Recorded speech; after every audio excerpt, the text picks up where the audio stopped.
And the thing is, I mean, it's not just a matter of, oh, give people more holidays and stuff. It's that when people have to like work a lot, it starts cutting into things like innovation.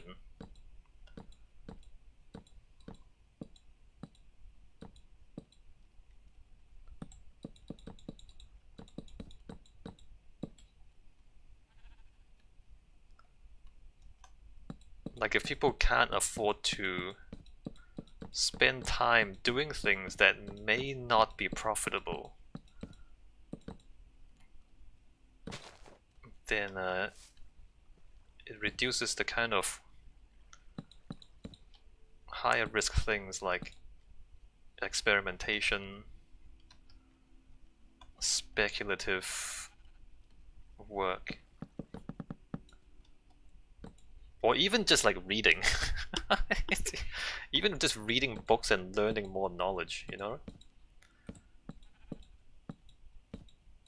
Because like reading is one of these things where there's no direct benefit immediately.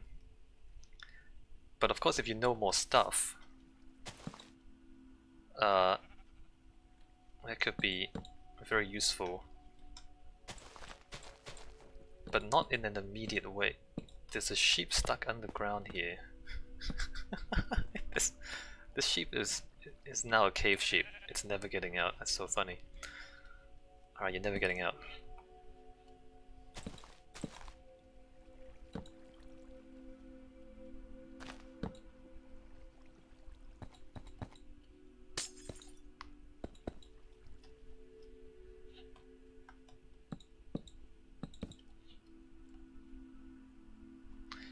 Actually,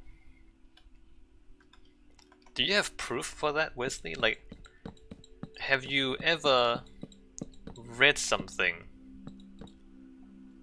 in your spare time and then managed to apply that to your work in a way that improved your work? Can you like think of a specific instance where that happened?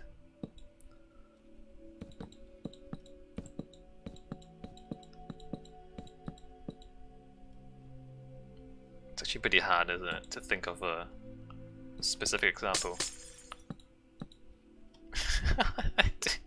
You're not helping me make my argument, Wesley. I'm trying to argue in favor of more free time for you.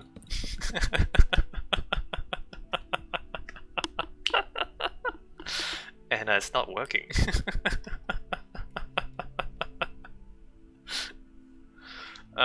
Let's think about this. How's the tunnel looking? Hey, that's cool. Yeah, there you go. That's pretty good. Alright, so I guess we come to the other side and continue down here. Hey, what happened down here? This is... Well, he says don't read many books about cranes or fixing things. Well, maybe it's because... Hey, why is there a tunnel down here? Maybe it's because you're doing...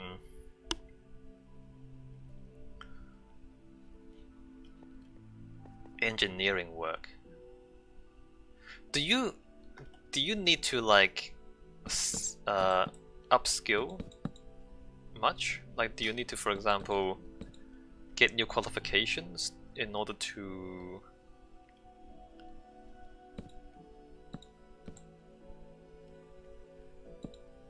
I don't know, operate more advanced machines? Kind of. Maybe that counts.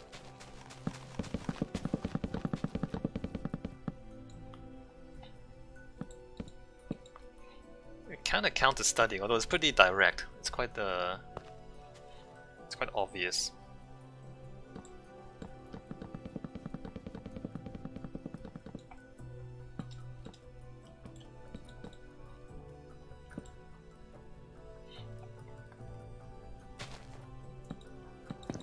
I mean, I have examples, kind of.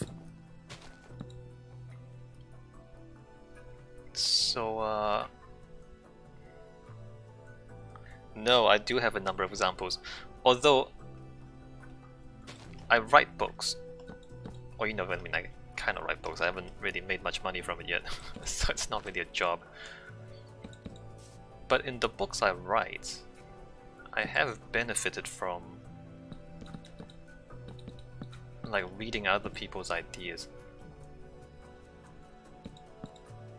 Yeah, no, I can pinpoint how my books have benefited from other books that I've read.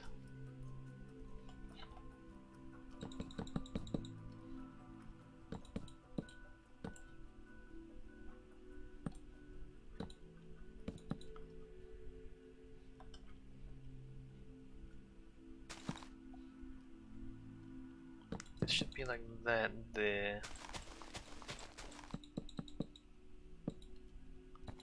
2, 3, 4, 5. I should probably stop there.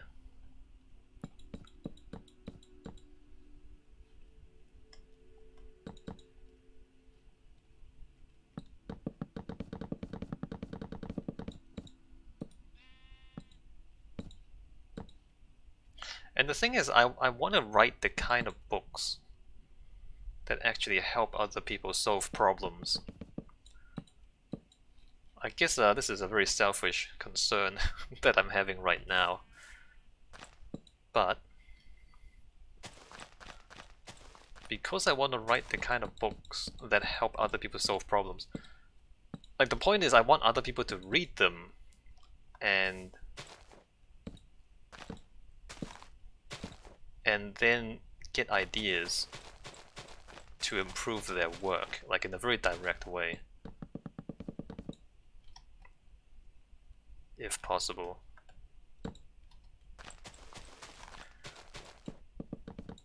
And so if that's not possible, then there's no point for me to write anything.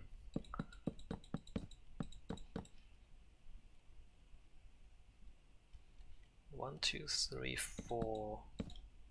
1, 2, 3, 4, 5, 6. 1, 2, 3, 4, 5, 6. 1, 2, 3, 4, 5.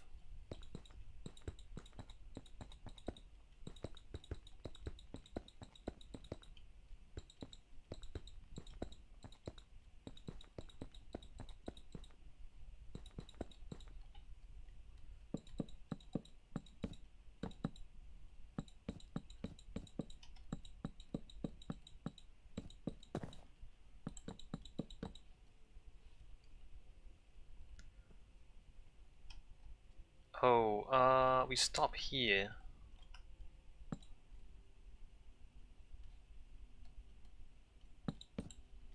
Right, let's stop there. And then this part.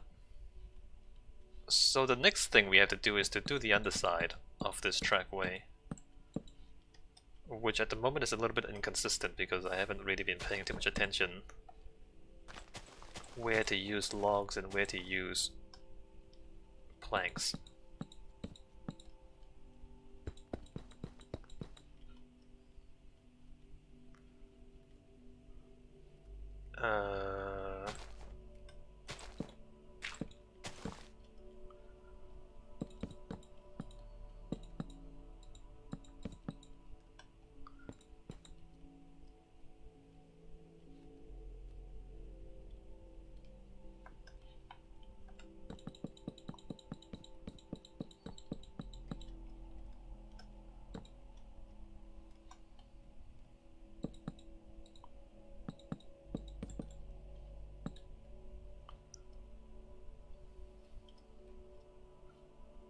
Right, so the other side of this, I'll start from station side, says Wesley.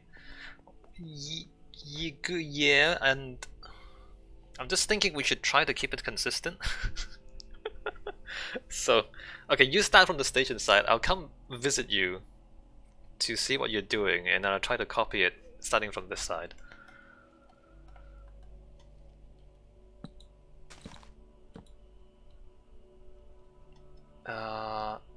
That is 1 block higher there.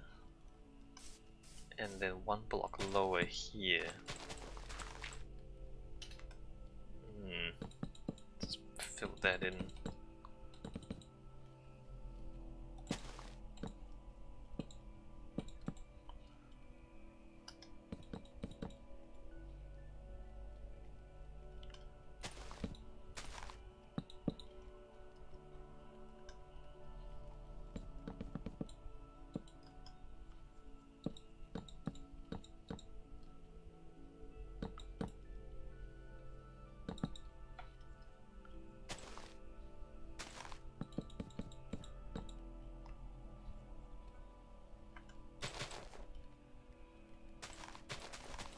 And then these are planks like that.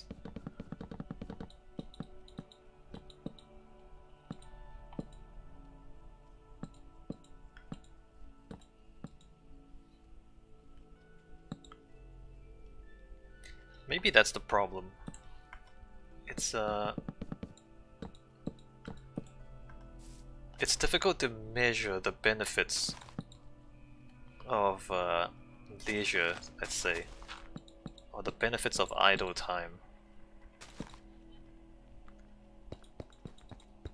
Although it should be possible to measure this stuff. And imagine you'd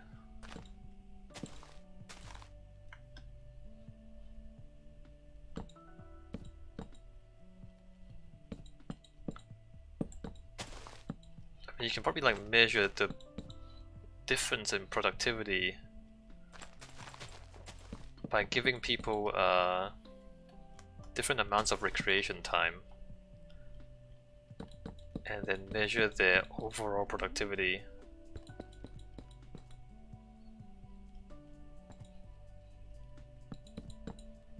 Two, three, four. Oh wait, it should be there. Like, how do you convince people to give you more holidays is what I'm trying to say.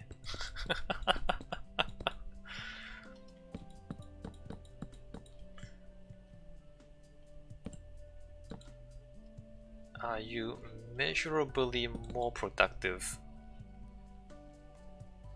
if you have a certain amount of leisure time? More paid holidays, that's right, Wesley. I'm glad you are keeping an eye on the details for me. More paid holidays. I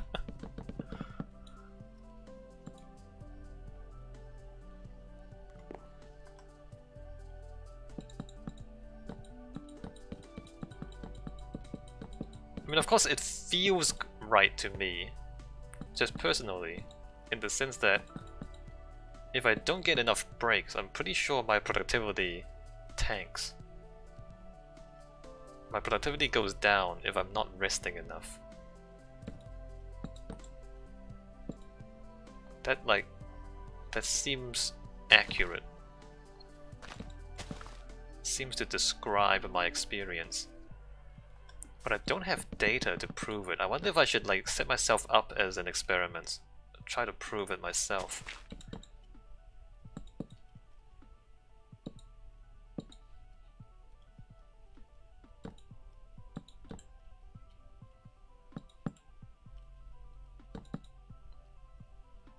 Hey, maybe we should do that.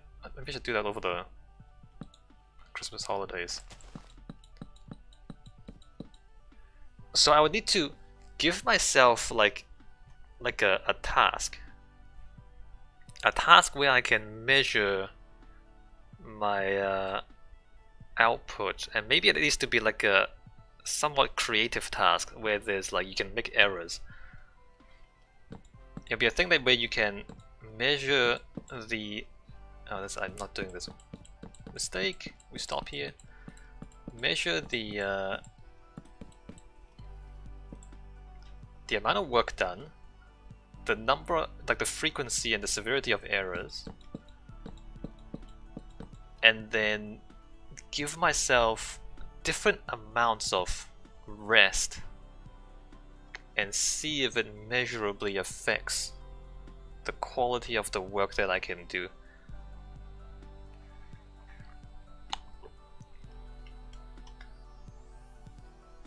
Actually, wouldn't other people have done this experiment already? This seems like the kind of thing that actual scientists would have studied at some point in time.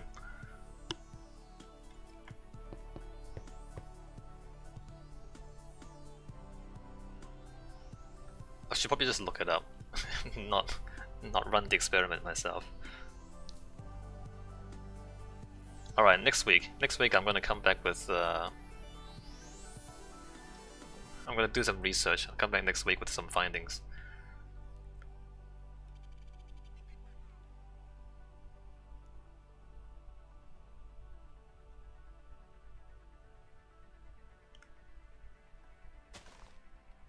I think truck drivers are only allowed to drive 8 hours continuously, isn't that right, Wesley? I mean, I've played Euro Truck Simulator, I'm pretty sure that's accurate.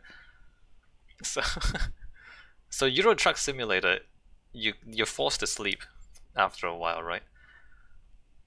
I think by law, you have to like take breaks every 8 hours.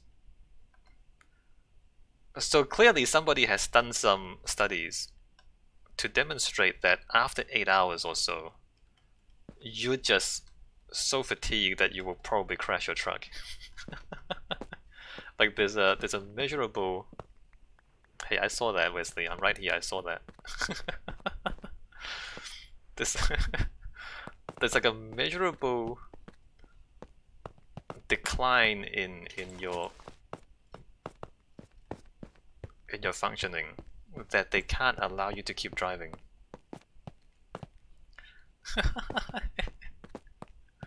It's probably gonna happen a lot.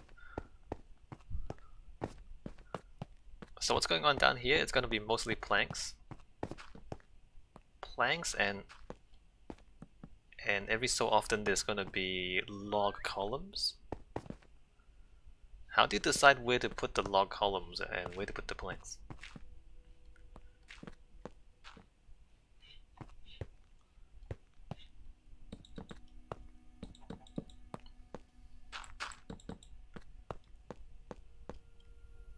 Every 6 planks a column, okay. What I've been doing is, for the glass bits, I've been doing every 4 planks on the diagonal bits and every 6 planks on the straight bits. I mean, we don't have to stick to that, I'm just saying.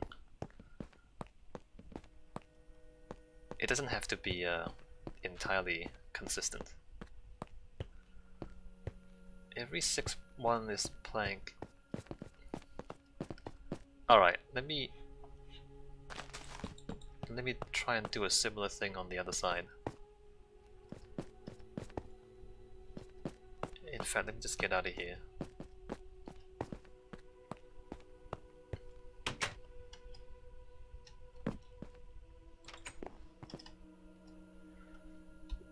So the old 8-hour work shift comes from factories, right? Factories in the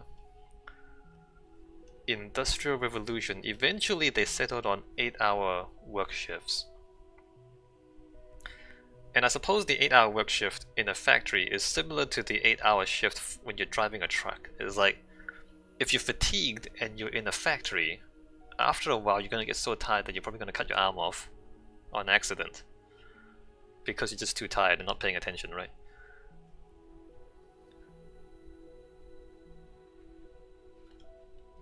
But is 8 hours correct?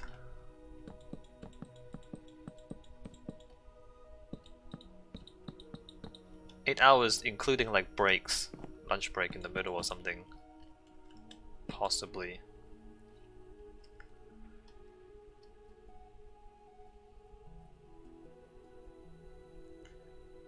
But the recent trend is like longer work hours for people. Because as I said, like all the profits are going to the CEOs. And the workers are being pressured to work longer and longer hours.